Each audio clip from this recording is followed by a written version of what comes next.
एक महत्त्वाची बातमी आहे। लाडकी बहीण योजनेतल्या लाभार्थ्यांच्या उत्पन्नाबाबत आता प्राप्तिकर विभागाची मदत घेतली जाणार अशी माहिती सूत्रांकडून मिळते। इतर विविध योजनांच्या माध्यमातून लाभ घेत असल्यास त्याचीही तपासणी होणार आहे।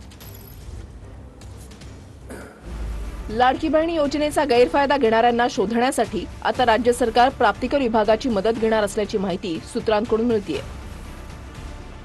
लाडकी बहीण योजनेसह इतर विविध योजनांच्या माध्यमातून लाभ घेणाऱ्या महिलांची नावे वगळण्यात येणार आहेत।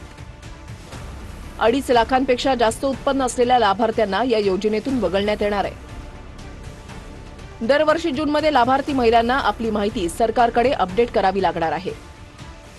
योजनेच्या निकषाचं उल्लंघन करत गैरफायदा घेतलेल्या 5 लाख महिलांना गेल्याच आठवड्यामध्ये अपात्र करण्यात आलंय।